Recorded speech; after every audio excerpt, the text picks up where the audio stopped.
fois, dans une retraite, ça ne vous viendrait pas à l'idée d'engueuler une plante pour qu'elle pousse plus vite. Vous ne faites pas ça. Vous n'allez pas engueuler une plante.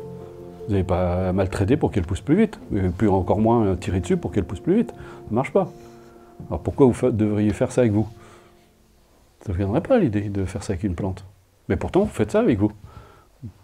Vous vous en voulez de ne pas réussir, de ne pas être au top, vous vous contraignez, il faut être toujours en forme, toujours dans la performance. Puis un jour, vous vous écroulez parce que vous avez tellement exigé de vous, vous finissez par vous écrouler. Non, même la méditation maintenant, c'est devenu une espèce de truc de performance. Les gens disent, ouais, moi j'ai été au top après, quand je ferai de la méditation. C'est pas ça la méditation. La méditation, c'est de devenir plus humain envers soi-même. C'est de la bienveillance. Quand vous prêtez de l'attention à quelqu'un, quand vous prêtez de l'attention à vous-même, c'est un acte de bienveillance. Vous êtes bienveillant envers vous-même, vous ne vous souhaitez pas de mal. Et c'est pareil quand vous commencez à vous faire des histoires avec la méditation. Les gens arrivent à se faire des... Ouais, mais j'arrive pas à méditer, etc. Puis ils s'engueulent, ils s'envolent, parce qu'ils n'arrivent pas à méditer. C'est pas de la méditation, ça. Vous n'allez pas vous en vouloir de ne pas arriver à méditer. En fait, c'est pas un acte, c'est pas faire la méditation. C'est juste être attentif. Si je vous demande d'être attentif à votre bras, par exemple, qu'est-ce que vous faites? Vous êtes juste attentif à votre bras, voilà. Ben, vous faites de la méditation. Vous devenez conscient de votre bras. Et vous pouvez devenir conscient aussi de l'autre bras, puis de la jambe, puis du ventre, puis de la respiration. C'est ça la méditation. Quand les gens me disent « j'arrive pas à méditer », quand même facile, non? Vous êtes juste attentif. Ça, c'est un point. Après, on peut développer encore. On peut avancer encore dans la méditation.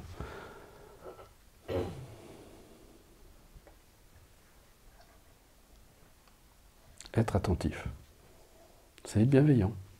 C'est déjà un acte de bienveillance. Quand vous êtes capable de vous poser pendant un quart d'heure, une demi-heure, prenez du temps pour vous, vous vous posez, et puis vous êtes juste là avec vous, comme vous seriez présent à un ami.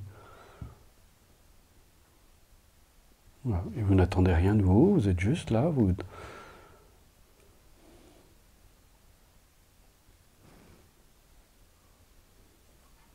Puis si vous êtes fatigué, vous vous en voulez pas d'être fatigué. Des gens qui se justifient d'être fatigués, ils essaient même de cacher leur fatigue. Ouais, pourtant ça se voit. Hein. Donc acceptez d'être fatigué. Pas besoin d'être tout le temps performant, d'être toujours au top, d'être toujours en forme, d'être toujours tout bien comme il faut. C'est ça quand vous voulez être quelqu'un, vous voulez toujours être quelqu'un, vous êtes toujours fort, toujours sûr de vous. Mais la force, elle est simplement en vous, mais acceptez les changements d'état de votre corps. Si vous avez beaucoup roulé, justement, vous êtes fatigué, vous avez besoin de vous reposer. Si vous avez beaucoup travaillé, vous avez besoin de vous reposer. Si vous avez fait beaucoup d'ordinateur, vous avez mal au crâne.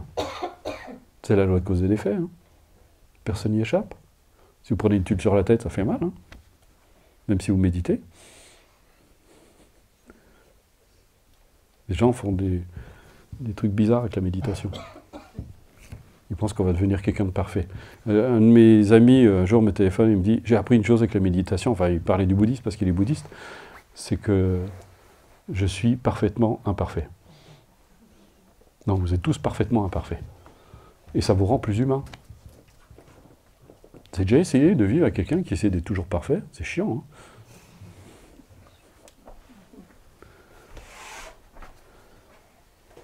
Vous êtes parfait, vous êtes brillant en tout, vous êtes fort en tout, c'est insupportable. Vous avez l'impression qu'il faut toujours se maintenir au même niveau que lui. C'est des gens qui n'ont aucune confiance en eux. Quand vous avez confiance, vous n'avez pas besoin de prouver quoi que ce soit à qui que ce soit. Vous détendez, puis vous détendez tout le monde du coup. Mais quand vous voulez être performant, vous détendez personne.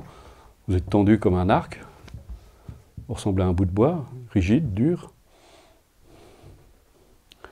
La méditation, c'est mettre de l'espace. C'est mettre de l'espace. Parce que vous êtes enfermé justement dans vos idées, dans vos croyances, dans vos concepts, dans vos peurs, Mais vous n'êtes pas un réservoir de concepts, vous n'êtes pas un réservoir d'idées, d'émotions. C'est beaucoup plus vaste que ça. Et c'est justement parce que vous êtes effrayé par toutes ces petites productions qui sont finalement que des petites bulles à la surface de l'eau, et vous êtes effrayé par ça, vous vous bagarrez avec ça. Alors que si vous prenez conscience de qui vous êtes vraiment, plus vous prenez conscience de cet espace immense que vous êtes, ça vous effraie plus, c'est juste des bulles comme ça qui crèvent à la surface. Petite angoisse de temps en temps, une petite anxiété, rien de bien méchant, rien d'insupportable. C'est parce que vous rétrécissez votre champ de conscience et vous avez l'impression de n'être plus qu'une angoisse. Et vous avez l'impression que vous allez mourir. Alors, comme vous ne voulez pas avoir peur en même temps, c'est le paradoxe des gens qui ont peur. Ils ont peur et ils ne veulent pas avoir peur, donc ils se bagarrent avec la peur. Donc ça fout encore un peu plus de bordel, quoi. Alors que si vous acceptez, au contraire, ça s'en va. Ça ne reste pas dans le champ de conscience, tout est impermanent. Rien ne dure. Même vous n'allez pas durer. Hein. Vous ne savez pas que vous allez mourir un jour? Mettez de l'espace un peu en vous-même. Et pas besoin de technique pour ça. Mettez de l'espace. Vous arrêtez de vous bagarrer. Puis si vous vous bagarrez, ben regardez-vous en train de vous bagarrer. Mais vous finirez par rire de vous. Au bout d'un moment, vous allez commencer à trouver ça comique. Bon, au début, vous avez trouvé ça agaçant, vous avez dit « j'en ai marre, j'arrive pas à me détendre ». Vous essayez, puis après, vous arrêtez de lutter. Et vous commencez à regarder. Regardez tous ces processus qui se produisent en vous-même. Puis vous donnez plus de prise à ça. C'est ça la pratique. Vous arrêtez de donner de prise à ça. C'est juste des reflets qui se produisent comme ça. Juste des pensées, des émotions qui changent tout le temps.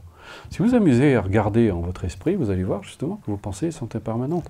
Elles ne durent pas. Elles apparaissent, disparaissent, s'en vont. Elles ne restent pas dans le champ de conscience. Vos émotions, c'est pareil. Vous avez l'impression que c'est très fort, très dur. Vous dites que j'ai des émotions violentes. Ce n'est pas l'émotion qui est violente. L'émotion n'est pas violente. C'est juste des sensations physiques et des images mentales. C'est tout. Une fois que vous avez identifié ça, ça n'a plus de prise. Vous dites, ah, tiens. Vous prendrez ça, c'est des événements qui se produisent au sein de votre esprit. Vous appelez ça angoisse, vous appelez ça ce que vous voulez, mais c'est juste. Et vous savez que ça ne dure pas. Parce que toutes les émotions, toutes les angoisses, toutes les colères que vous avez pu vivre, au moment même où je vous parle, elles ne sont pas là. Donc elles sont passées. Donc elles ne durent pas. Donc pourquoi vous inquiétez? Il n'y a pas besoin de vous inquiéter. Parce qu'elle ne dure pas. Donc quand vous avez une angoisse, détendez-vous, elle va passer. Si vous avez une colère, pareil. Elle ne va pas durer. Alors il y a votre mental qui est en train de dire « Ouais, mais c'est pas si facile que ça. » Tout de suite, vous faites une histoire. Et hop, ça y est, c'est reparti. Vous êtes toujours dans le faire. Il y a bien un truc pour se débarrasser de ses colères. Bah oui, vous vous détendez. Vous respirez un grand coup, ça va passer. Oui, je sais, c'est pas si facile que ça. Bah oui, parce que vous êtes pris dans la mayonnaise, vous l'avez tellement retourné, que ça paraît tellement dur maintenant. Donc pendant toute cette semaine, vous allez arrêter de vous bagarrer. Et plus vous allez vous détendre, plus vous allez voir de choses. Parce que les tendus, ils ne voient rien. Plus vous êtes tendu, moins vous voyez de choses. Vous êtes tellement occupé à vous bagarrer contre vos émotions que vous ne voyez rien du tout. Contre vos pensées, contre... Parce que vous vous dites, c'est pas moi. Toutes ces émotions, toutes ces pensées, c'est pas moi. Non, c'est vrai, c'est pas vous. Alors pourquoi vous bagarrez, justement? Il y a un sage tibétain qui racontait cette histoire, mais peut-être entendu la raconter. Il avait une personne qui s'occupait des cuisines, et c'était quelqu'un qui s'inquiétait tout le temps. Il était tout le temps en train de s'inquiéter. Et puis, mais elle ne pratiquait pas, elle ne venait pas au monastère, et puis un jour, elle a fini par se choper un cancer, donc elle va voir le maître, le sage, et puis le sage lui dit, bon bah, maintenant que tu as chopé ce pourquoi tu t'inquiétais, tu peux te détendre maintenant. Alors ça paraît un peu comme ça, mais en fait, après, elle s'est mise à la pratique, parce qu'elle disait, elle tournait toujours autour du monastère, elle reniflait, elle n'entrait jamais, elle avait toujours plein de craintes, plein de préjugés, plein d'idées. Voilà.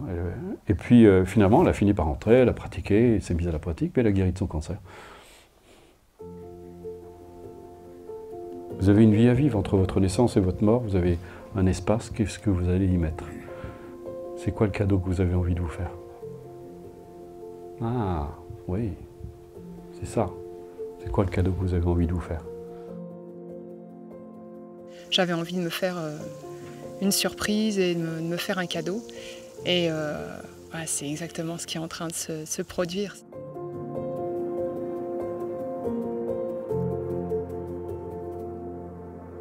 On vit des moments qui sont indescriptibles avec tous les gens qui sont ici. On est nombreux, il y a un beau groupe, il y a une ambiance incroyable et on vit des expériences qui ne peuvent pas se raconter en fait. On réalise enfin ce que c'est que le bonheur, ce que c'est que l'amour, le partage, la bienveillance. Le fait de l'avoir compris, c'est pas suffisant en fait. C'est le fait de vivre toutes ces expériences ensemble, avec le même objectif, la même sincérité, la même spontanéité qui fait qu'enfin on réalise que le bonheur c'est tout simple. C'est quelque chose qu'on a en nous et moi j'invite vraiment tout le monde à vivre ça pour soi déjà, parce que souvent dans la vie on s'oublie et parce que tout va vite, parce qu'on est tout le temps à fond et que les journées passent affreusement vite et qu'on oublie de prendre du temps pour soi. Et puis pour les autres aussi, moi qui ai des enfants, je vais repartir avec ma besace pleine d'amour, pleine de câlins, pleine d'espoir, plein de bonheur et je vais pouvoir voilà, partager tout ça avec mon entourage et avec mes amis et vraiment venez vivre ça une fois dans votre vie.